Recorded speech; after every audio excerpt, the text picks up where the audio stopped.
panasnya sebutlah dalam tanda kutip menjalar sampai ke apa istilahnya lapisan mantel magma, dan kemudian nanti karena magmanya panas berarti fluida yang ada di dekat dengan kerak juga ikut panas, itulah yang kemudian menghasilkan sirkulasinya menghasilkan panas bumi gitu, seperti itu.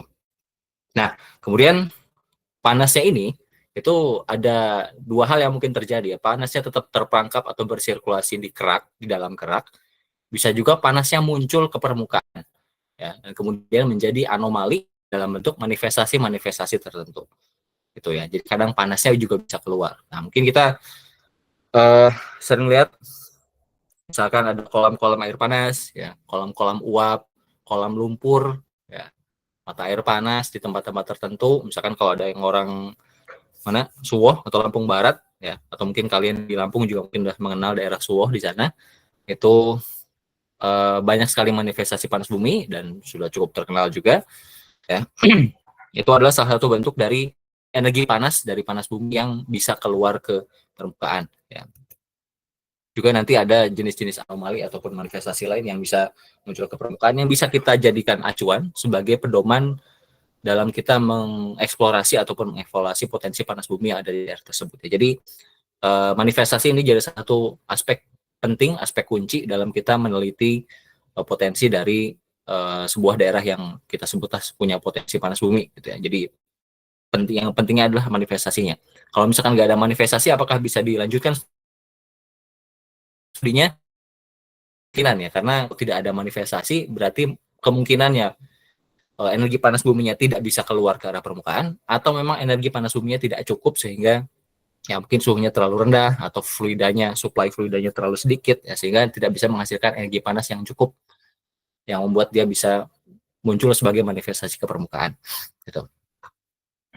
Nah, karena konteks kita ini adalah anomali panas bumi dan juga citra satelit, artinya kita akan coba sedikit ulas soal bagaimana cara kita mengidentifikasi anomali-anomali dari panas bumi ya, yang tampak dari citra satelit ya, data-data citra satelit yang mungkin bisa kita dapatkan secara gratis ataupun kita dapatkan secara berbayar gitu. Ada beberapa citra satelit yang juga memang berbayar, tapi secara umum sih kebanyakan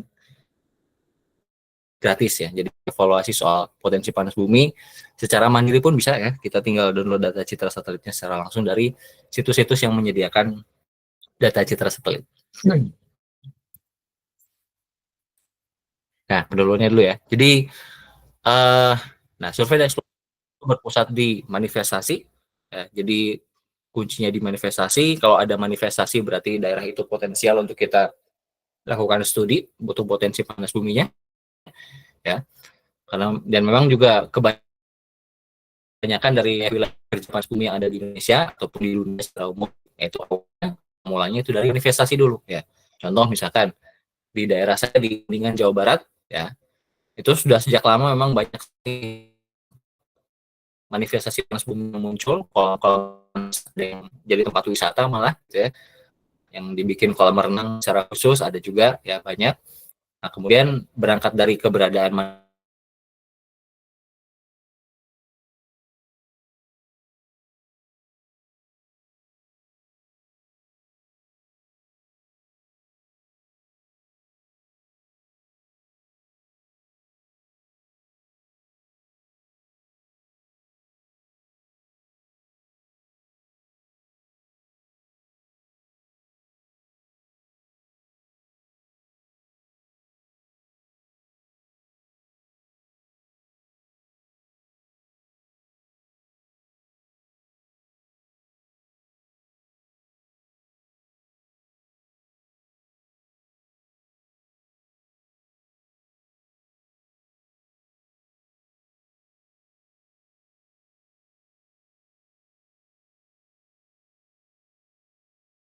kita tidak bisa memetakan manifestasinya dengan baik, maka kemungkinan kita akan menghasilkan apa istilahnya pendugaan yang kurang tepat soal apa istilahnya model konseptual atau bentukannya secara konseptual dari sistem panas bumi daerah tersebut. Sehingga kalau misalkan kita buat sumur produksi untuk panas bumi ya seringkali mungkin meleset, barangkali mungkin tidak di jalur sirkulasi atau migrasi fluida hidrotermalnya, ya, ataupun mungkin nanti terganggu karena faktor-faktor di luar itu misalnya seperti itu. Nah, makanya untuk meminimalisir kerugian dan meningkatkan peluang keberhasilannya, ya, perlu dirancang strategi eksplorasi yang salah satunya mengidentifikasi anomali panas bumi melalui citra satelit. Jadi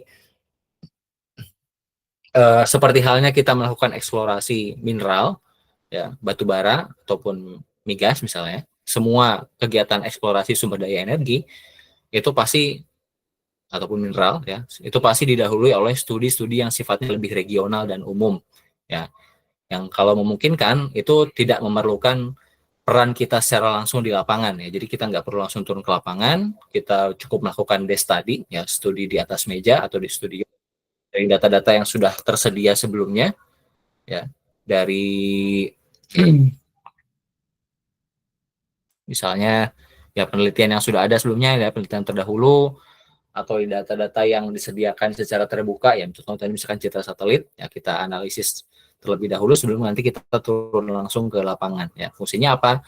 Untuk meminimalisir tadi, ya, kerugian dan meningkatkan peluang keberhasilan.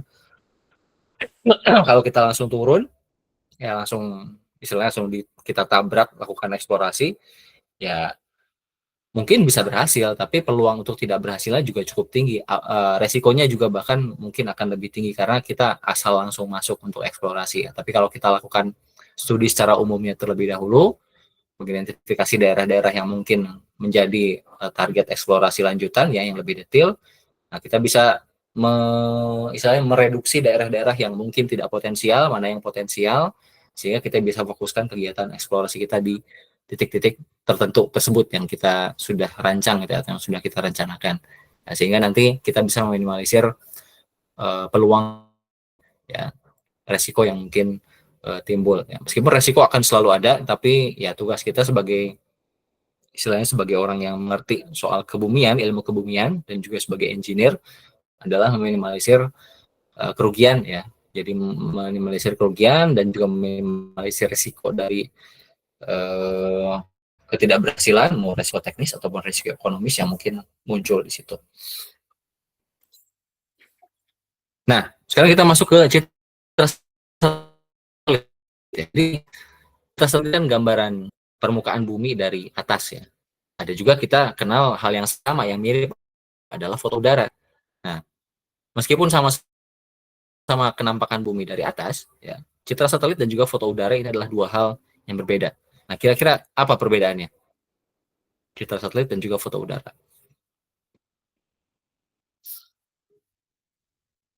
Ada yang tahu?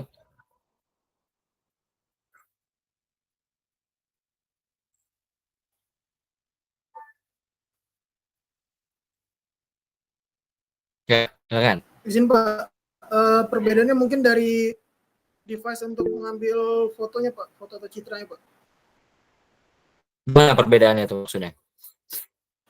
Kalau misalkan foto udara bisa diambil menggunakan drone ataupun pesawat yang dilengkapi dengan kamera, sedangkan untuk satelit dia menggunakan satelit Pak, kamera pada satelit. Oke, ada lagi?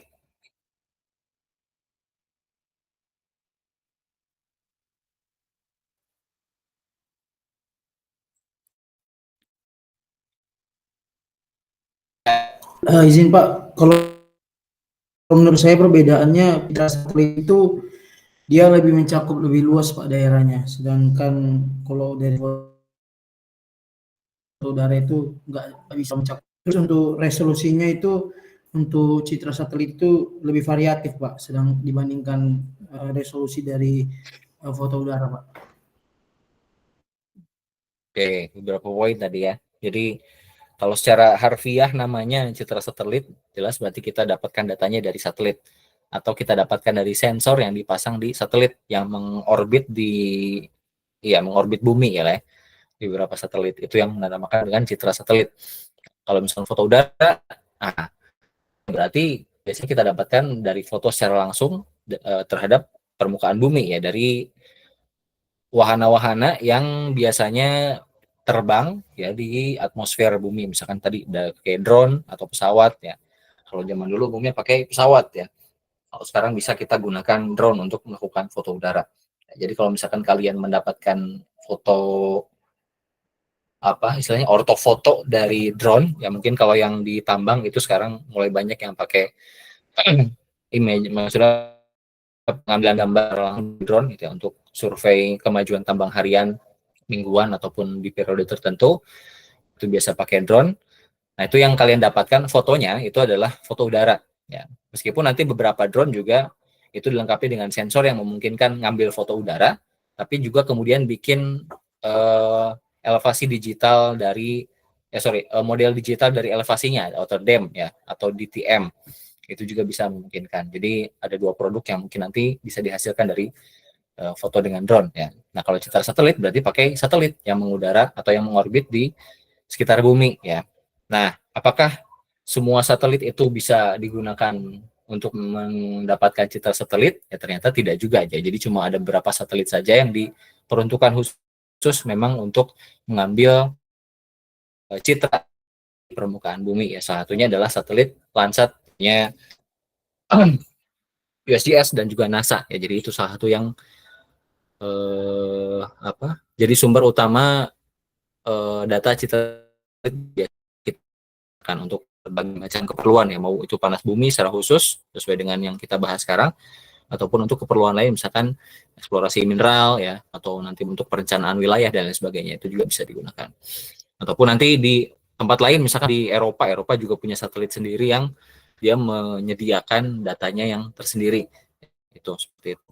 Dan apa istilahnya teknologi seperti halnya dengan foto udara tadi misalkan ya, awalnya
berapa belas atau puluh gigabyte ya kalau kita processing. Kalau citra satelit karena luas cakupannya berarti resolusi spasialnya akan jadi lebih kasar ya, lebih kecil ya, sehingga nanti mungkin datanya yang kita peroleh dari kalau misalkan kita download Landsat gitu ya, satu bandnya mungkin sekitar 1 giga, jadi total mungkin sekitar ya 10 sampai belasan gigabyte lah, nggak akan sebesar foto udara yang memang cukup detail dan resolusinya lebih baik gitu. Nah, untuk eksplorasi atau untuk eksplorasi dan juga evaluasi panas bumi itu biasanya kita gunakan citra satelit ya. Ini dirasa cukup karena memang studi yang kita lakukan dengan menggunakan citra satelit itu biasanya studi yang sifatnya lebih regional. Nah, sedangkan untuk nanti yang lebih detail ya, untuk pengembangan wilayah, perencanaan, instalasi dan lain sebagainya, nah itu biasanya pakai foto udara ya untuk studi yang lebih detail. Nah, kemudian anomali Ya, anomali panas bumi ya. Anomali itu secara harfiah ya berarti keadaan menyimpang, keanehan ya, yang hal-hal yang tidak seperti biasanya. Kemudian kalau dalam konteks panas bumi, anomali yang dimaksud adalah anomali dalam hal kondisi geologi, fisika dan juga kimia. Ya, misalkan ada batuan yang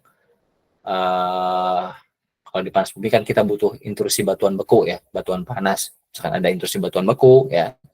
Kalau secara fisikanya berarti mungkin suhunya yang lebih tinggi daripada kondisi sekitarnya ya, atau kimia, misalkan kimia air tanahnya ya di satu lokasi lebih tinggi Cl-nya atau H2SO4-nya dibandingkan dengan air tanah di daerah sekitarnya misalkan gitu ya. Nah, itu termasuk anomali yang konteks panas bumi. Ya. Nah, ini sebagai contoh anomali beralterasi hidrotermal sebagai hasil reaksi fluida hidrotermal dengan batuan. Anomali temperatur permukaan, kemudian anomali kimia pada air tanah di wilayah prospek panas bumi. Jadi anomali-anomali yang dimaksud itu adalah ini ya, geologi, fisika, dan juga kimia. Nah, sedangkan untuk analisis citra satelit yang memang kita gunakan untuk menangkap anomali-anomali tersebut, ya, itu biasanya digunakan untuk mempercepat proses reconnaissance atau tinjauan awal, tinjauan umum di daerah dengan data yang terbatas, ya mungkin daerahnya daerah remote, ya, jadi vegetasinya lebat atau misalkan masih sangat sedikit pemukiman, perkampungan, sulit sekali kita akses ke daerah tersebut, ya, lewat darat misalnya sulit, jadi kita pakai citra satelit. Atau daerahnya jauh, misalkan kita posisinya di Lampung, tapi kita mau disuruh mengkaji daerah yang ada di Sulawesi Utara, misalkan itu kan cukup jauh ya. Jadi sebagai panduan awal kita, itu kita harus melakukan analisis dari citra satelit dulu. Kemudian untuk identifikasi awal jenis batuan, struktur geologi, alterasi hidrotermal, anomali temperatur permukaan, itu juga bisa dilakukan dengan Landsat ya. Ini gimana cara kita mengidentifikasi hal-hal tersebut? Itu biasanya kita menggunakan konfigurasi atau rasio dari band ya, dari image atau dari citra yang dihasilkan dari Landsat tadi ya. Jadi Landsat itu terdiri dari beberapa band atau lapisan dengan panjang frekuensi tertentu ya di masing-masing band. Nanti image dengan panjang gelombang ya atau dengan frekuensi yang berbeda-beda itu kita kombinasikan sehingga mendapatkan citra dengan kombinasi warna pada rentang frekuensi atau panjang gelombang tertentu. Jadi nanti kita bisa identifikasi jadi apa misalkan jadi atau alterasi hidrotermal dan sebagainya ataupun anomali temperatur permukaan. Kemudian kita juga bisa identifikasi geological hazard ya. Jadi keberadaan potensi bencana geologi. Kalau di panas bumi itu biasanya berhubungan dengan gunung api yang mau aktif. Kalau gunung api aktif berarti yang mungkin terjadi ya geological hazard yang mungkin terjadi adalah longsor ya, gerakan tanah, banjir ya. Banjirnya bukan dalam artian banjir kayak di Lampung ya. Jadi banjir bandang ya, banjir yang cepat turun dari lereng atau misalkan hal-hal lain seperti letusan gunung api radiusnya sampai berapa ya. Banjir lahar mungkin yang bisa jadi terjadi ya kalau gunungnya meletus dan lain sebagainya itu bisa diidentifikasi atau dianalisis lewat citra satelit. Dan juga kemudian untuk perencanaan proyek ya. Jadi kalau proyeknya lanjut, potensinya oke nih. Ya, kita mau lanjutkan. Nah, perencanaannya mau kemana arahnya, instalasinya kemana, apakah nanti perlu akses jalan, jalannya kemana ya. Itu bisa direncanakan dari citra satelit ataupun nanti dibantu dengan foto udara yang sifatnya lebih lokal dan lebih detail.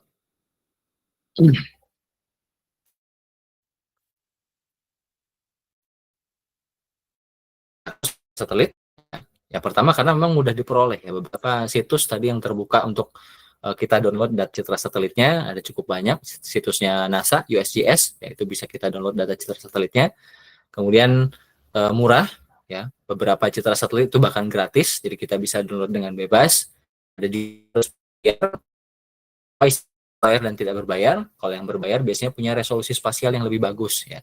Jadi kalau Landsat umumnya resolusinya antara 15 meter sampai 30 meter per pikselnya ya, per kotak-kotak piksel itu 15 sampai 30 meter ya. Kalau misalkan yang berbayar itu biasanya lebih bagus dari itu. Bahkan ada yang sampai beberapa meter saja ya. Itu perbedaannya. Nah, kalau misalkan kita tidak punya modal atau misalkan perusahaannya nggak punya uang buat membiayain kita beli citra satelit sendiri gitu ya. Jadi ya udah pakai yang gratis saja Landsat. Dan juga kemudian cepat, ya, datanya gratis, bisa kita download langsung, terus kemudian bisa kita analisis juga dalam waktu yang cukup singkat, ya, nggak perlu tools yang ataupun software terlalu rumit, ya, cukup pakai software JIS biasa, ArcGIS, QGIS, QGIS, ataupun software JIS yang lainnya, itu bisa kita gunakan untuk menganalisis citra satelit. Ya. Dan kadang mereka juga punya tools khusus atau plugin khusus yang memang di citra satelitnya secara langsung.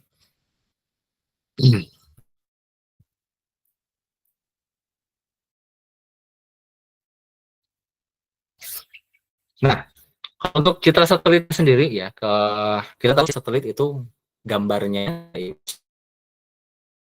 satelit, ya, dan yang ditangkap oleh sensor di satelit itu biasanya adalah apa ya, image yang sifatnya pasif ya. Jadi kita memanfaatkan rona permukaan bumi yang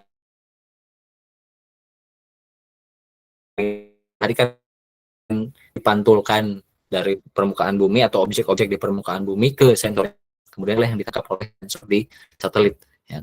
Kemudian dari sensor di satelit datanya diinputkan ke stasiun yang ada di bumi, kemudian istilahnya diolah sehingga bisa menghasilkan citra satelit, ya, dengan berbagai spesifikasi dan untuk keperluan yang beda-beda juga, gitu ya. Ya, biasanya kalau skema seperti ini, ya, yang bisa kita dapatkan adalah data ya. Data biasanya dari sensor yang ada di satelit, kemudian di stasiun bumi dibagi ke dalam beberapa band terpisah, ya, kemudian nanti untuk analisisnya diserahkan ke usernya masing-masing sesuai dengan keperluannya. Nah, masing-masing band, ya, atau masing-masing lapisan di dalam Landsat, ya, itu punya image yang didasarkan pada panjang gelombang tertentu yang beda-beda, ya. Biasanya kalau kita, nah, Landsat ini dia ada di sini ya, kisaran visible light, ya, biasanya di sekitar sini antara berapa nih? Zoom dulu ya, 10/10 Hz frekuensinya, ya, sampai di bawah ultraviolet yang nggak kelihatan, ya. Jadi memang di ranah yang visible light yang masih bisa kita lihat dengan mata telanjang, gitu. Nah, citra satelit yang umumnya digunakan itu adalah Landsat 7 ITM+, Landsat 8 ataupun 9 ya. 89 itu punya sensor yang sama, OLI dan TRIS, ya, jadi thermal infrared sensornya masih sama dan juga terrain infrared sensornya juga masih sama, ya. Kemudian selain Landsat, ya, yang biasa digunakan juga untuk menjadi pelengkap dalam analisis anomali, untuk dalam konteksnya di analisis di panas bumi, ya, potensi panas bumi, itu biasa kita gunakan juga digital elevation model DEM, ya, atau kalau di versi nasionalnya Indonesia itu punya DEMNAS, ya, DEM nasional, yang sebetulnya merupakan gabungan dari beberapa citra citra sejenis yang mirip digital elevation model juga digabungkan sehingga kita digital model lebih detail, ya, dengan resolusi spasial yang lebih baik. Itu sebenarnya DEMNAS, ya. Atau misalkan kita bisa pakai jenis citra yang lain, misalkan Sentinel, ya, Aster DEM dan lain sebagainya, gitu bisa kita pakai. Tapi dengan DEM ataupun DEMNAS itu juga sudah cukup, ya. Apalagi DEMNAS, ya, jadi satu pikselnya itu sekitar 8, sekian meter, ya. Jadi memang cukup bagus kalau mau kita gunakan DEMNAS ini, ya, dibandingkan dengan DEM yang resolusi spasialnya sekitar 30 meter, ya, cukup jauh memang itu. Apalagi gratis ya DEMNAS, jadi udah disediakan oleh negara, yang kita tahu penyelenggaraan negara atau program negara itu pakai uang pajak kita juga, ya. Jadi kita manfaatkanlah apa yang diberikan negara.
Kemudian juga rentang di Landsat 8 itu lebih diperluas, ya. Jadi dia bisa mencakup gelombang yang lebih pendek, ya, panjang gelombang yang lebih pendek di 0,433, ini di 0,450.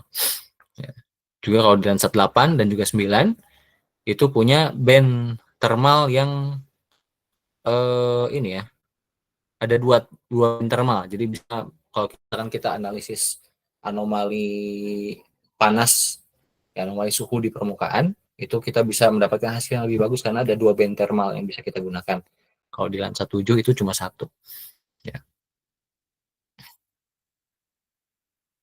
Bedanya. Jadi sebetulnya citra satelit, ya, data yang kita peroleh dari citra satelit, yaitu sebetulnya adalah gambaran dari data yang ditangkap oleh sensor dengan panjang gelombang yang berbeda-beda, spesifik panjang gelombang yang berbeda-beda. Sebetulnya intinya itu, ya. Cuma nanti masalah rentangnya berapa, ya, terus kemudian apa yang dihasilkan dari sensor tersebut itu yang nanti akan berbeda. Nah, contoh misalkan yang ini ITM Landsat L7, Landsat 7, Landsat 8, ya, sebetulnya sama juga, cuma nanti ada beda di rentang gelombangnya. Kalau di sini di Landsat 7, di band 7 misalkan, atau di band, ya, band 7, dia lebih panjang rentang gelombangnya, kalau di Landsat 8 lebih pendek. Tapi nanti di bagian lain ada yang dia bagi jadi beberapa band, misalkan di 10 dan 11, ya.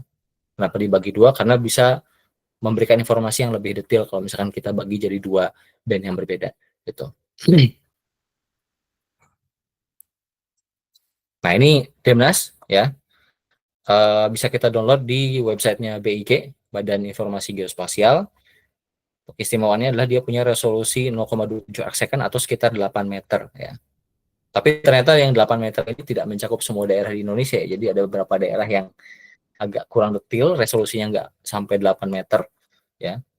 Tapi kalau daerah-daerah yang mungkin sudah cukup ramai orang, misalkan di Sumatera, ya, di Jawa, Sulawesi, ataupun Kalimantan, itu resolusinya sudah cukup bagus. Tuh. Nah, Demnas ini kalau tadi kan, ya, citra satelit yang kita gunakan ini kemudian mau dipakai untuk apa sih, gitu ya? Apa yang akan kita lakukan dengan citra satelit yang sudah kita peroleh? Nah, salah satu hal yang bisa kita lakukan adalah kita bisa membuat peta geologi regional dan juga peta sebaran manifestasi yang kita tampilkan secara spasial, ya. Jadi dalam bentuk peta sehingga kita bisa melihat pola persebarannya seperti apa, ya. Itu bisa kita lakukan dengan analisis di data satelit yang bisa kita kombinasikan juga dengan peta geologi regional misalnya, ya, sehingga kita bisa mendapatkan kondisi geologinya secara umum, gitu. Kita bisa petakan mana batuan, misalkan ada nggak batuan vulkanik atau batuan intrusi batuan bukunya sebelah mana, ada struktur geologinya sebelah mana, ada kawahnya di mana, ya. Kemudian ada manifestasi panas buminya sebelah mana, gitu, ya. Itu bisa kita buat dalam bentuk, sajikan dalam bentuk peta. Nah, kemudian selanjutnya yang bisa kita lakukan juga adalah memetakan kelurusan, ya, pola kelurusan atau alignment map. Ini seperti namanya, ya, peta pola kelurusan berarti menggambarkan pola kelurusan objek yang punya pola lurus, ya, pola lurus di dalam peta. Itu nanti kita tandai kelurusannya ke arah mana, ya. Kemudian kita ya benar ditandai, ya. Kemudian nanti setelah itu kita petakan, ya, mana daerah yang punya kelurusan yang lebih rapat, yang lebih banyak, dan mana daerah yang punya kelurusan yang lebih sedikit, ya, yang lebih renggang. Nah, kenapa kita memerlukan itu? Karena pola-pola kelurusan ini itu dianggap sebagai pola-pola yang mewakili keberadaan struktur geologi, baik berupa sesar ataupun kekar, ya. Dalam beberapa kasus lipatan, tapi biasanya kalau di panas bumi konteksnya adalah kekar dan juga sesar, ya, fault and fracture, ya. Kelurusan ini mewakili fault and fracture. Kenapa begitu? Karena fault and fracture, struktur geologi secara umum, itu kan merupakan diskontinuitas dalam tubuh batuan, ya. Batuan berarti ada istilahnya dalam tanda kutip ada celah di batuannya. Nah, celah ini kemudian jadi jalan bagi fluida hidrotermal untuk bersirkulasi ataupun nanti, gitu, ya. Bisa korelasikan dengan manifestasi yang kita petakan tadi. Contoh misalkan di daerah sini ya. Mana nih yang banyak hot spring? Di sini ya. Di sini ya. Hot springnya di sini di daerah apa nih? Saya nggak baca ya. Gunung inilah ya. Daerah sebelah sini agak tengah, agak ke selatan sedikit. Ya, kalau kita lihat daerah situ, yang di sini. Nah, di situ ternyata banyak sekali struktur geologi atau pola-pola kelulusan yang muncul di sana ya. Jadi kita bisa korelasikan ya. Daerah yang banyak pola kelurusannya biasanya punya manifestasi yang muncul di sana. Kalau misalkan ada pola kelurusan yang tidak ada manifestasinya, ya mungkin di situ bukan ini ya. Mungkin di situ ada struktur geologinya, tapi fluidanya tidak lari ke sana, atau sumber fluidanya memang bukan dari sebelah sana ya, tapi di daerah lain yang muncul manifestasinya di daerah tersebut. Gitu.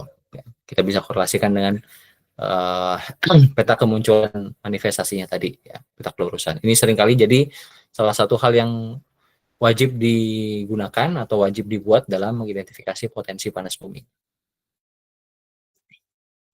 Nah, kita juga bisa membuat peta temperatur permukaan tanah atau land surface temperature map. Ya.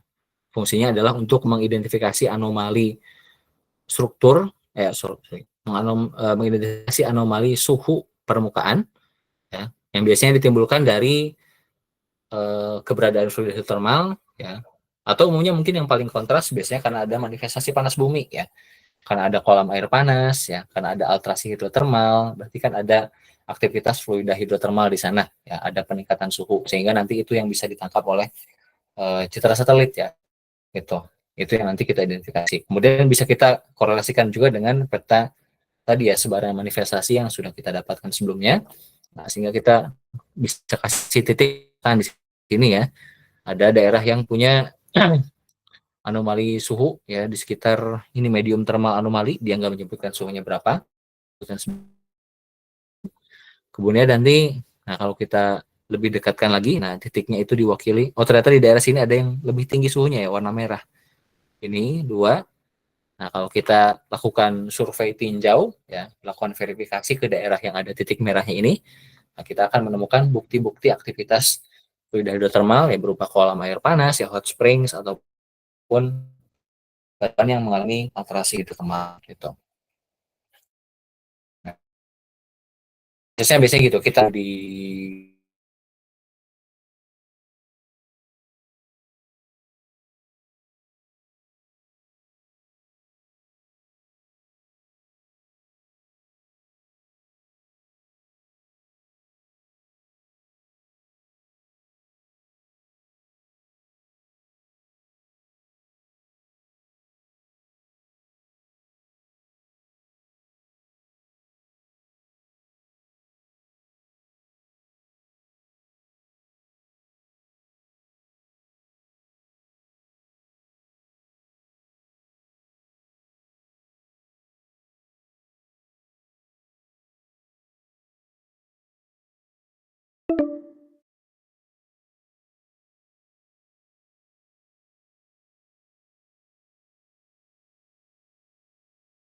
analisis tertentu di daerah tersebut terhadap batuannya, ya sehingga kita bisa mendapatkan uh, apa jenis alterasi hidrotermal yang diperkirakan atau mungkin ada di daerah tersebut. Ya biasanya pakai rasio. Contohnya, misalkan kita mau mengidentifikasi keberadaan mana nih contohnya clay mineral, ya mineral lempung. Mineral lempung itu adalah mineral yang apa mineral yang hidrosilikat, ya jadi dia punya kandungan airnya cukup tinggi, ya kayak lempung lah ya, kaulinit misalkan ya, morilonit dikit dan lain sebagainya.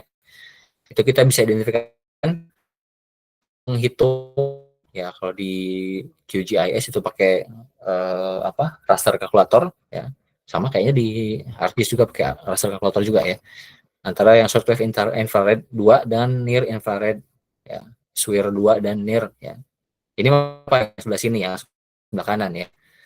Kalau Landsat 8 ya SWIR 2 itu berarti band 7, ya band 7 dibagi dengan band 5, ya sehingga kita bisa mendapatkan kemungkinan ya. Jadi clay mineralnya itu ada di sebelah mana. Nah, itu bisa kita dapatkan dari hasil perbandingan rasio band tadi.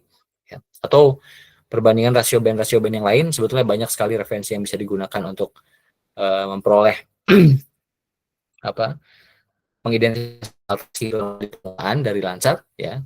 Ada banyak, misalkan bisa kalian cek di jurnal-jurnal. Ya, ada banyak lah ini ya. Banyak mulai yang di Indonesia, di luar Indonesia juga banyak yang bisa kalian gunakan ya. Dan biasanya itu tadi memanfaatkan dari perbedaan panjang gelombang dari masing-masing band sini ya. Jadi dihitung, kemudian nanti kita bisa memperoleh perkiraan, nah, ada nggak alterasi di situ, ada nggak mineral hasil alterasi hidrotermal di daerah tersebut. Gitu. Contohnya ini, kalau ini sebetulnya konteksnya untuk ini ya, mineralisasi sebetulnya. Ini skripsinya Fahreza Anarta ya. Dia mengidentifikasi sebaran alterasi hidrotermal di daerah Aceh. Konsepnya sebetulnya sama dengan panas bumi juga. Ya, cuma ini bedanya di mineral, tapi secara teknis sama pengerjaannya. Ya, dari kombinasi band, rasio band itu kita bisa dikirakan ada alterasi hidrotermal yang warnanya agak sedikit orange sebelah sini ya. Nah, daerah situ kalau konteksnya di panas bumi ya, daerah sini bisa kita deliniasi sebagai daerah yang ada potensi ini ya, potensi geotermal, potensi panas bumi atau potensi keberadaan manifestasi panas bumi daerah sebelah sini gitu ya. Kalau konteksnya mineral berarti daerah situ daerah yang potensi untuk kita lakukan eksplorasi lanjutan misalnya seperti itu. Jadi gitu. Jadi kita sebenarnya fungsi utamanya adalah mengerucutkan daerah studi kita ya, yang semula luas kita analisis lewat citra satelit. Nah, kita kerucutkan jadi daerah yang lebih sempit sehingga kegiatan eksplorasi ataupun evaluasi kita jadi lebih efektif.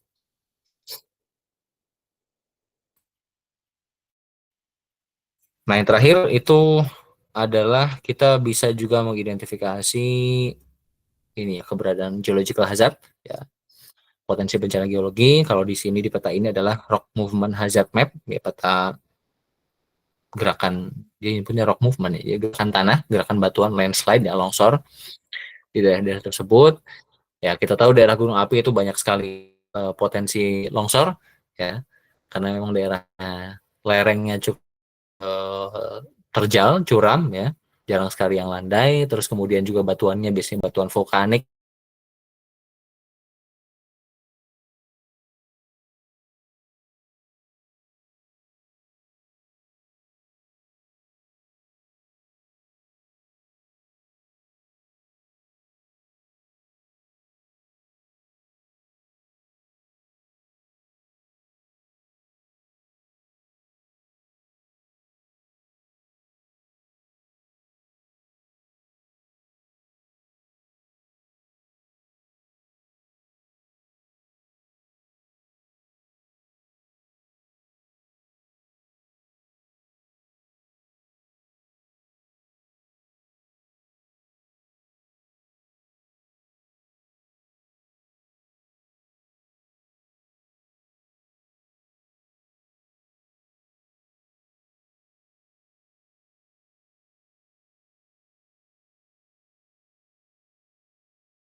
Akan korban dan lain sebagainya gitu.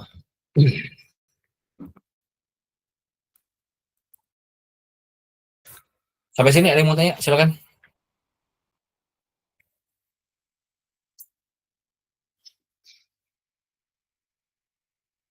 Kalau tugas Pak Edo yang kemarin udah dikumpulkan ya?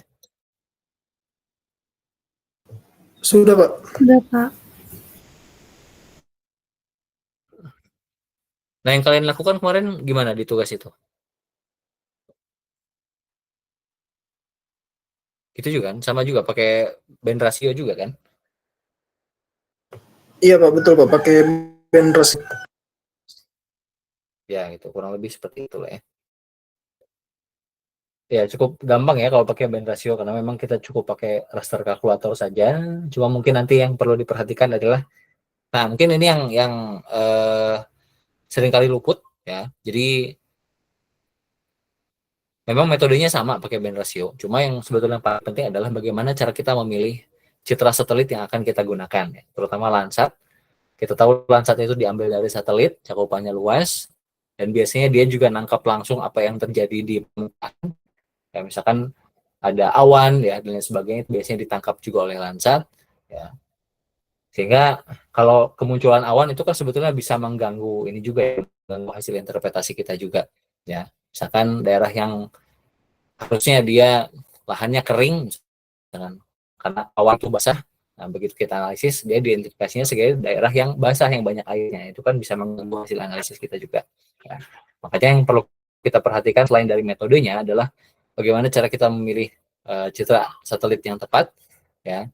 Kalau bisa yang gangguan awannya itu sangat minimal di daerah studi kita, ya sehingga hasil analisis kita juga bisa maksimal. Kita bisa milih ya tanggalnya mau tanggal berapa, tahunnya tahun depan, dan tentunya jangan terlalu ke belakang juga ya, jangan terlalu lama datanya, karena namanya lahan ya itu pasti cepat sekali berubah kondisinya, apalagi mungkin lahan yang dekat sekali dengan perkampungan itu cepat sekali berubah. Jadi kita harus pakai data yang sedekat mungkin dengan waktu kita sekarang ya. Kemudian tapi yang minim gangguan juga ya, sehingga hasil interpretasi kita bisa maksimal.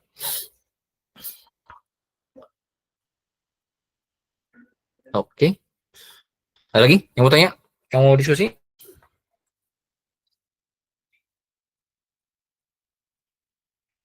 Tidak ada? Oke, kalau tidak ada, kita cukupkan sekian ya. Kita ketemu lagi nanti di minggu depan. Kalau minggu depan kita sudah bisa, saya sudah bisa offline ya. Jadi kita akan ketemu di kelas secara langsung. Ya, jadwalnya seperti biasa. Mudah-mudahan tidak ada perubahan. Ya, ke jadwal biasa ya, 40. Kalau kemarin kan Ramadan untuk puasa. Sekarang udah balik lagi ke jadwal yang biasa. Oke, terima kasih. Kalau begitu saya tutup. Assalamualaikum warahmatullahi wabarakatuh. Selamat sore. Kenapa? Ada yang tanya? Izin tanya Pak, untuk terkait absensi bagaimana ya Pak? Kalau yang Pak Ado kemarin nggak nanya absensi kan? Oh enggak Pak, enggak ada absensi. Ya udah. Ya, saya juga sama. Itu aja. Oke baik Pak, terima kasih Pak. Oke, saya tutup ya. Assalamualaikum warahmatullahi wabarakatuh. Waalaikumsalam warahmatullahi wabarakatuh. Terima kasih Pak. Terima kasih Pak.